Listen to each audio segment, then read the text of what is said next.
आज दिनांक 25 एप्रिल. आजच्या प्रवचनाचा विषय संत हे आपला संबंध भगवंताशी जोडतात. आपले हृदय विषयाने इतके भरले आहे की तिथे भगवंताच्या प्रेमाला जागाच राहिली नाही. बरे, भगवंताचे प्रेम मुद्दाम तिथे घातले तर ते आत न राहता बाहेर पडते आणि वाऱ्यावर उडून जाते. सामानाने गच्च भरलेली जशी एखादी खोली असते तसे आपले हृदय आहे. या हृदयाचा संबंध भगवंताशी जोडण्यासाठी आपल्या हृदयातले सामान म्हणजे विषय खाली करून त्याच्या जागी भगवंताचे प्रेम भरणे जरूर आहे. साधारणपणे आपला अनुभव असा आहे की एखादी वस्तू आपल्याला पुष्कळ आणि पुन्हा पुन्हा मिळाली तरी तिचा वीट येतो. म्हणून जी वस्तू आपल्याला कितीही मिळाली तरी तिचा वीट येणार नाही अशी वस्तू आपण मिळवावी. अशी अवीट असणारी वस्तू एकच आहे, ती म्हणजे भगवंत होय. राजाने आपल्या नावाचा शिक्का केला आणि तो अतिप्रामाणिक होता त्याच्याजवळ दिला.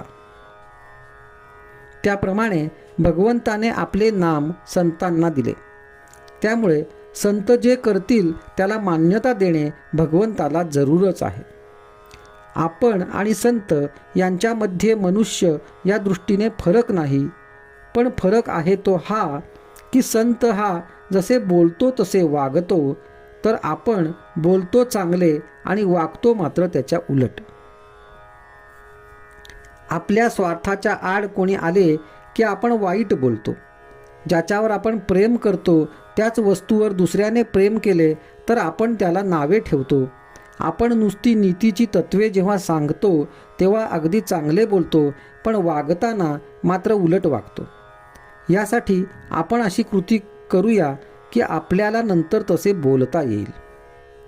गाडीत बसायला मिळावे म्हणून काही कोणी गाडीत बसत नाही, तर आपल्या स्टेशनाला जाण्यासाठीच मनुष्य गाडीचा आधार घेतो. तसा मोठमोठ्या संतांनी प्रपंच केला खरा, परंतु तो सुखासाठी केला नाही. आपल्या वृत्तीपासून न ढळता इतरांना तारण्याचे काम संतांनी केले. बुडणाऱ्या माणसाला जसा दोरीचा आधार द्यावा त्याप्रमाणे संतांनी आपल्याला परमात्म्याचा आधार दिला. चंदनाच्या झाडाजवळच्या झाडांना जसा चंदनाचा वास लागतो त्याप्रमाणे संतांजवळ राहतो तोही संतच बनतो. काही कष्ट न करता परमार्थ साधणे हेच सत्संगतीचे महत्त्व आहे. आजचा सुविचार. आपण प्रपंचात इतके खोल जातो की संतांची हाकच ऐकू येत नाही. ती ऐकू येईल इतक्या तरी अंतरावर असावे.